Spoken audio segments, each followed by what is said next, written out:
এই তো কিছুদিন আগে বহুল প্রচারিত একটি দৈনিক বাংলা সংবাদপত্র বিজ্ঞাপন ছেপেছিল, শীতে পুরুলিয়া এলে অন্যান্য সমস্ত কিছুর সঙ্গে মিলবে সাঁওতাল রমণীদের উদ্দাম যৌবনের ছোঁয়া।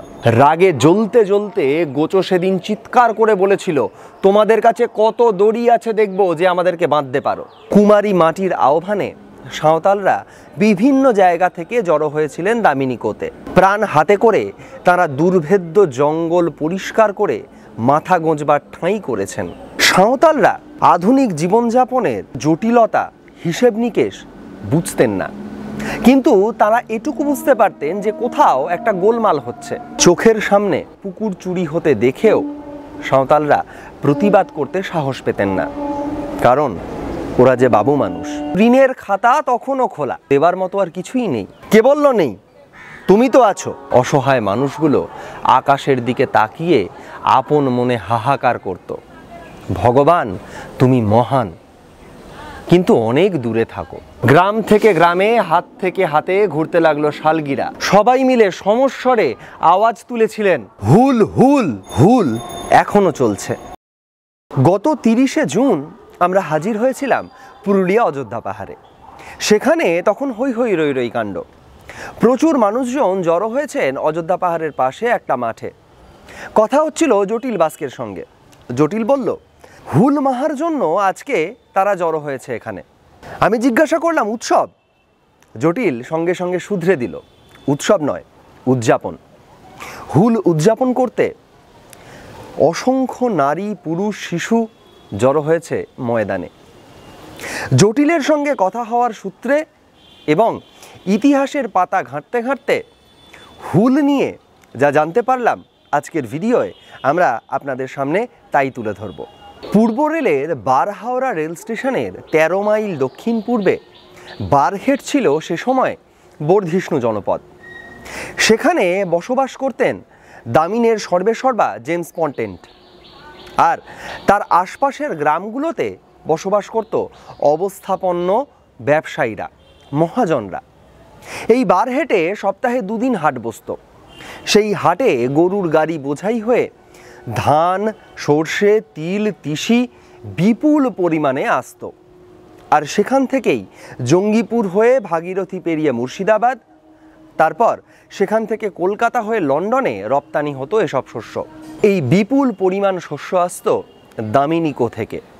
সাঁওতালদের রক্ত জল করে উৎপন্ন করা এইসব শস্য কিন্তু ব্যবসায়ীরা, আর তার পরিবর্তে সাঁওতালদের দেওয়া হতো যৎ সামান্য অর্থ, কখনো কখনো অর্থের পরিবর্তে তামাক, লবণ এবং কাপড় চোপড়। এই অন্যায়ের প্রতিবাদ করতে গেলে সাঁওতালদের বলা হতো, লবণ যে সরকারি পণ্য, তা কিনতে আবগারি শুল্ক দিতে হয় যে।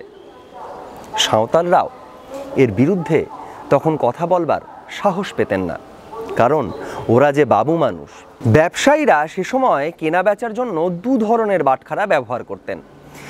কেনবার জন্য স্বাভাবিকের থেকে একটু বেশি ওজন বিশিষ্ট একটি বাটখারা তারা ব্যবহার করতেন, যার নাম ছিল কেনারাম বা বড় বউ। আর বেচবার জন্য স্বাভাবিকের থেকে একটু কম ওজনের বাটখারা তারা ব্যবহার করতেন, যার নাম ছিল বেচারাম বা ছোট বউ। সাঁওতালরা আধুনিক জীবনযাপনের এই সমস্ত জটিলতা হিসেব নিকেশ বুঝতেন না, কিন্তু তারা এটুকু বুঝতে পারতেন যে কোথাও একটা গোলমাল হচ্ছে। আমরা জানি আগেকার দিনে শস্য বিনিময়ের ক্ষেত্রে একটা বড় ভূমিকা ছিল কুড়ি হিসেবে মাপের। সাঁওতালরা বারবার বলতেন, বাবু 20 বল, 20 বল। কিন্তু মাল যতই থাক না কেন, ব্যবসায়ীরা কখনোই 20 বলতেন না। চোখের সামনে এভাবে পুকুর চুরি হতে দেখেও সাঁওতালরা প্রতিবাদ করতে সাহস পেতেন না, কারণ ওরা যে বাবু মানুষ। সঞ্চয় কাকে বলে সেটা সাঁওতালরা জানতেন না। তারা প্রকৃত অর্থেই পরিশ্রমী, ভবিষ্যতের কথা তারা চিন্তা করেন না। উৎসবে, অনুষ্ঠানে, আবেগের আতিশয্যে তাই খরচ একটু বেশি হয়ে পড়ে, আর টাকায় টান পড়লে দৌড় মহাজনের কাছে। মহাজন যে টাকা দিত, লিখিয়ে নিত তার থেকে অনেক বেশি। লেখাপড়া না জানা সহজ সরল সাঁওতালরা এসব ঘুণাক্ষরেও টের পেতেন না। বছরের শেষে চাষির গোলায় শস্য উঠলে মহাজনরা গরুর গাড়ি বা ঘোড়ায় চেপে বাৎসরিক অভিসারে বেরোতেন। এসে উঠতেন খাতকদের বাড়িতে, আর মহাজনের স্বাদ আহ্লাদ খাই খরচের খরচ সমস্তই মেটাতে হতো সাঁওতালদের। গ্রামে ঢোকার মুখে রাস্তার ধার থেকে একটা পছন্দসই পাথর কুড়িয়ে তাকে খাঁটি নির্ভেজাল হিসেবে প্রমাণ করবার জন্য সারা গায়ে সিঁদুর লেপে দিত মহাজন। তারপর বাটখারা হিসেবে সেটাকেই দাঁড়িপাল্লায় চাপিয়ে কেড়ে নেওয়া হতো সর্বস্ব। কিন্তু ঋণের খাতা তখনও খোলা। এদিকে সাঁওতালদের কাছে তো দেবার মতো আর কিছুই নেই। কে বলল নেই? তুমি তো আছো। এভাবেই সাঁওতালরা পরিণত হতেন কৃতদাসে। বিনা মজুরিতে হাড় ভাঙা খাটুনি উদয় আসত। খাটতে খাটতে মরে গেলে পরবর্তী প্রজন্ম পেত ঋণের উত্তরাধিকার। চক্রবৃদ্ধি হারে সে ঋণ বাড়তে বাড়তে তখন ছুঁয়ে ফেলেছে দামিন পাহাড়ের মাথা। অসহায় মানুষগুলো আকাশের দিকে তাকিয়ে আপন মনে হাহাকার করত, ভগবান তুমি মহান, কিন্তু অনেক দূরে থাকো। দামিনিকোতে সাঁওতালরা আসবার পর গোটা এলাকার ছবিটাই বদলে গেল। রুক্ষ প্রাণহীন প্রান্তরে জীবনের ছোঁয়া লাগলো। ইংরেজিতে একটা বহুল প্রচলিত প্রবাদ আছে, মর্নিং শোজ দ্য ডে। ইংরেজদের এই প্রবাদ যে সব ক্ষেত্রে প্রযোজ্য নয় তার জ্বলন্ত উদাহরণ দামিনিকো। কুমারী মাটির আহ্বানে সাঁওতালরা বিভিন্ন জায়গা থেকে জড়ো হয়েছিলেন দামিনিকোতে। প্রাণ হাতে করে তারা দুর্ভেদ্য জঙ্গল পরিষ্কার করে মাথা গোঁজবার ঠাঁই করেছেন। রোদে পুড়ে জলে ভিজে রুক্ষ মাটিকে চাষযোগ্য করে তুলেছেন। সেখানে ফসল বুনেছেন, সবুজে সবুজে ভরিয়ে দিয়েছেন চারদিক। সারা দিন চাষের জমিতে কাজ করবার পর সন্ধে বাড়ি ফিরে আকণ্ঠ হাঁড়িয়া গিলে অবসন্ন শরীরটাকে চাঙ্গা করতে মাঝি থানে গিয়ে নাচ গানে মিলিত হয়েছেন। সেদিনের কথা স্মরণ করে ছোটরায় দেশ মাঝি লিখেছেন, ওই মাঠে ঝোপ জঙ্গল কাটতে হচ্ছে, এই মাঠে লাঙল করতে হচ্ছে, নিতে নিতে হাল ভেঙে গেল, আমার ঘরের গিন্নি দানা পানি নাই হে, রান্নার হাতা ভেঙে গেল, আশা ফুরালো, নিতে নিতে হাল ভেঙে গেল। সাঁওতালি কবিতাটি আমরা আপনাদের সামনে স্ক্রিনে হাজির করলাম আর অনুবাদটা পড়লাম। এভাবে নাচতে নাচতে ক্লান্ত হয়ে একসময় তাঁরা ঘুমিয়ে পড়তেন প্রকৃতি মায়ের কোলে। পরদিন সকালে উঠে আবার চাষের জমি, তারপর বাড়ি ফিরে আবার হাঁড়িয়া খাওয়া আর নাচ গানে মশগুল হয়ে থাকা, তারপর আবার ঘুম। এভাবেই সুখে শান্তিতে দিন কাটছিল সাঁওতালদের। কিন্তু এই সুখ বেশি দিন স্থায়ী হলো না। বাঘের পেছনে যেমন ফেউ থাকে, সেরকমই সাঁওতালদের পেছন পেছন এসে হাজির হলো মানুষরূপী হায়নার দল। বীরভূম, ভাগলপুর থেকে ব্যবসায়ী মহাজনরা এসে ঘাঁটি গাড়ল। সাঁওতালদের হাড় জল করা উৎপন্ন ফসলের ওপর ভাগ বসাতে তাদের লোভের চোখ চকচক করে উঠল। এইসব ব্যবসায়ীরা সাঁওতালদের ঠকিয়ে তাদের থেকে কিনে নিতে লাগলো তাদের পরিশ্রমের ফসল। বিনিময়ে যে তাদের কি দিল সে কথা আপনাদেরকে আগেই বলেছি। সাঁওতালরা এই অপরিচিত জগতের জীবনযাত্রার সঙ্গে খাপ খাওয়াতে পারতেন না। তাঁদের ব্যবসায়িক চরিত্রের কথা খুব সুন্দরভাবে ধরা রয়েছে ডব্লিউ হান্টারের the annals of rural Bengal বইতে। হিন্দুদের মতো অপরিচিতের কাছ থেকে পয়সা নেওয়ার কথা সে চিন্তাই করে না। পয়সা দিয়ে কেনা বেচার কথা সে ইতস্তত করে এড়িয়ে যেত। কিন্তু কেউ যদি তার বউয়ের থেকে আনা দুধ অথবা ফলমূলের জন্য পয়সা দিতে চাইতো, তবে তার জন্য সে কষ্ট পেত। কিন্তু যখন সে আদান প্রদানে সচেষ্ট হতো তখন সে ঝাড়া হাত পা হতো এবং প্রথমেই দ্রব্যের সঠিক মূল্য চাইতো, যেটা নাবালের অধিবাসীরা কখনো করতো না, এবং দর কষাকষির হ্যাপা বিনম্র চিত্তে এড়িয়ে যেত অথবা পুরোটাই বাদ দিয়ে দিত। তিনি আরও বলছেন, কোনো অপরিচিতের তাদের গ্রামে না আসাকেই সে পছন্দ করত, কিন্তু যদি তারা এসে পড়তো তবে সে তাদের সম্মানীয় অতিথি হিসেবেই মনে করত, অতএব তাদের সঙ্গে কারবার করাকে অপছন্দ করত। কিন্তু তারা যদি কথা তুলতো তবে তাদের সঙ্গে সে নিজেদের লোকেদের সঙ্গে যেমন ব্যবহার করতে হয় সেরকমই ব্যবহার করত। এই রকম ব্যবসায়িক চরিত্র আর মনোভাব নিয়ে থাকা সাঁওতালদের সম্পদের ওপর লোভী মহাজন আর ব্যবসায়ীদের চোখ যে পড়বে তা তো বলাই বাহুল্য। কিন্তু পিছিয়ে ছিলেন না জমিদাররাও।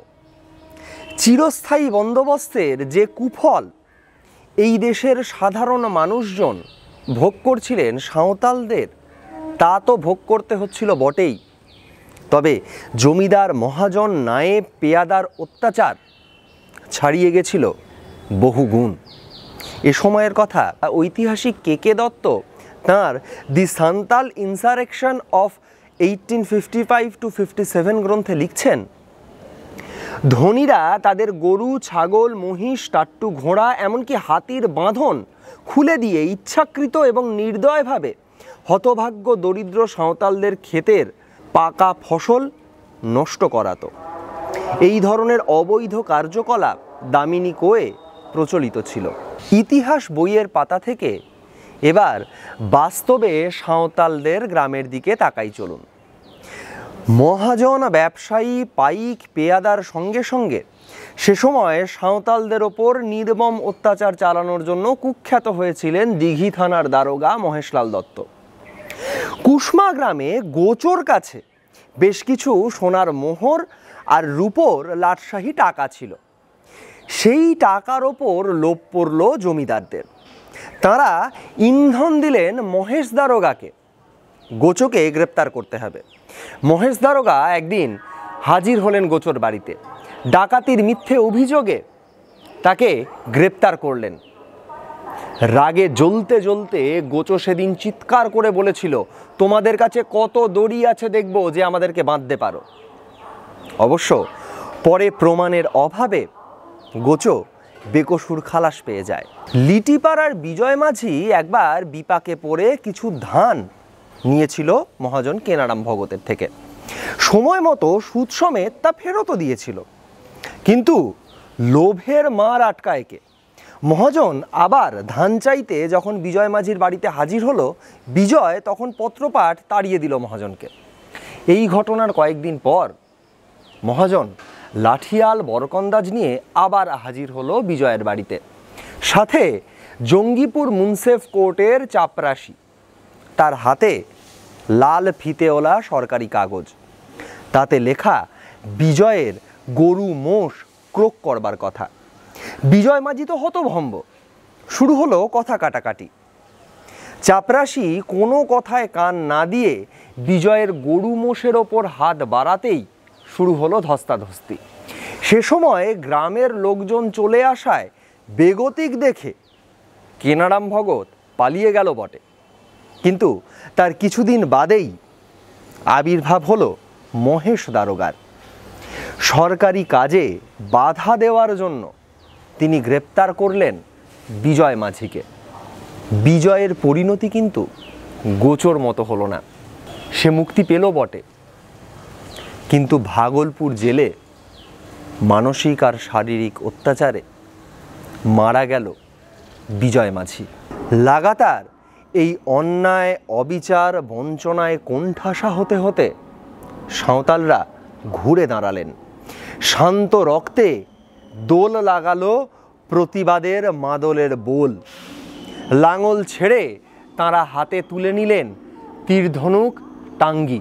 গ্রাম থেকে গ্রামে, হাত থেকে হাতে ঘুরতে লাগলো শালগিরা, প্রতিবাদের আহ্বান। বুকে তাদের অদম্য জেদ আর সাহস, লড়াই হাঁকে। 1855 সালের 30শে জুন বারহেটের কাছে ভগ্নাডিহির মাঠে জড়ো হয়েছেন প্রায় 30,000 সাঁওতাল। নেতৃত্বে সিধু, কানু, চাঁদ, ভৈরব, ফুলো, ঝানো। তাঁরা তাঁদের অভাব অভিযোগ নিয়ে চিঠি লিখেছিলেন স্থানীয় কর্তৃপক্ষকে, সময়ও দিয়েছিলেন 15 দিন। কিন্তু স্থানীয় কর্তৃপক্ষকে নিরুত্তাপ থাকতে দেখে তাঁরা সিদ্ধান্ত নিলেন খোদ বড়লাটকে ধরবার। কলকাতায় হাজির হওয়ার জন্য তাদের এই 30শে জুনের জমায়েত। ঐতিহাসিক এই পদযাত্রায় সেদিন শুধু সাঁওতালরাই ছিলেন না, তেলি, কামার, কুমোর, চামার, ডোম, প্রান্তিক মানুষজনরাও যোগ দিয়েছিলেন সাঁওতালদের সঙ্গে। ক্যালকাটা রিভিউ সে সময়ের কথা লিখছে, certain কাস্টেস like Kumar's, তেলিজ, blacksmith, momins, chamars and domes who were obedient to Santals and had helped them in several ways were exempted from their vengeance.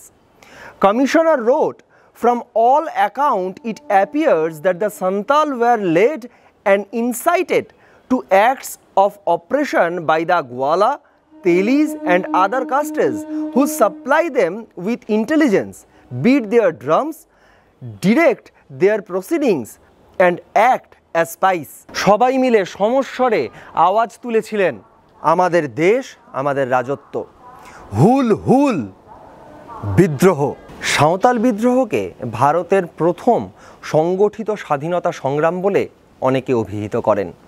সে বিতর্কে প্রবেশ না করেও এটুকু বলতে আমাদের কোনো দ্বিধা নেই যে সাঁওতাল বিদ্রোহ সেদিন ব্রিটিশদের মনে যে ভয় ধরিয়েছিল, সেই আগুনে ব্রিটিশদের পুড়তে হয়েছিল পরবর্তী প্রায় 90 বছর।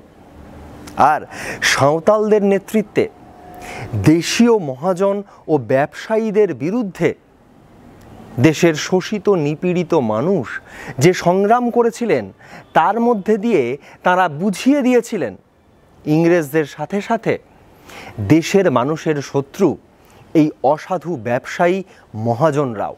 1781 থেকে 84 বাবা তিলকা মাঝির নেতৃত্বে খেরোয়াল বিদ্রোহ, চুয়ার বিদ্রোহ, সাঁওতাল বিদ্রোহ সবকটি ক্ষেত্রেই আমরা দেখব দেশের সাধারণ নিপীড়িত মানুষজন লড়াই করছেন অসাধু ব্যবসায়ী স্বার্থলোভী মহাজনদের বিরুদ্ধে। আর তার সঙ্গে সঙ্গে আমরা এটাও দেখব শহুরে শিক্ষিত সমাজের কি নির্মম নীরবতা, উপেক্ষা রয়েছে তাদের প্রতি। এই নির্মম নীরবতা, উপেক্ষা কি সমাজের প্রান্ত আর কেন্দ্রের দুস্তর দূরত্ব থেকে উদ্ভূত হওয়া নয়? আজ এতদিন পরেও আমরা সেই দূরত্ব মেটানো তো দূর, একটুও কমাতে পেরেছি? এই তো কিছুদিন আগেই বহুল প্রচারিত একটি দৈনিক বাংলা সংবাদপত্র বিজ্ঞাপন ছেপেছিল, শীতে পুরুলিয়া এলে অন্যান্য সমস্ত কিছুর সঙ্গে মিলবে সাঁওতাল রমণীদের উদ্দাম যৌবনের ছোঁয়া। ব্রিটিশরা দেশ ছাড়তে বাধ্য হয়েছে অনেক দিন হলো, কিন্তু সেদিনের সেই অসাধু ব্যবসায়ী আর মহাজনরা আজকেও লুট করে চলেছে এই সাঁওতালদের। সরকার আর রাজনৈতিক দলগুলো পিছিয়ে নেই, নির্বিচারে তারা ধ্বংস করছে জঙ্গল, ধ্বংস করছে প্রাণ প্রকৃতি, অরণ্য মায়ের সন্তানদের কাছ থেকে কেড়ে নিচ্ছে তাদের অধিকার। এরপরেও কি আমরা চুপ করে থাকব? তাই হুল এখনো চলছে। বিজয় মাঝি, গোচদের উত্তরসূরি জটিল বাস্কেরা এখনো হুল উদযাপনের মধ্যে দিয়ে জাগিয়ে রেখেছেন বিদ্রোহ, অন্যায়ের বিরুদ্ধে, অবিচারের বিরুদ্ধে, বঞ্চনার বিরুদ্ধে। আজকের ভিডিওতে আমরা সে কথাই আপনাদের কাছে তুলে ধরবার চেষ্টা করলাম। অতি অবশ্যই কমেন্ট করে জানাবেন আমরা পারলাম কিনা। ভালো থাকবেন। বাংলা ভাবনা।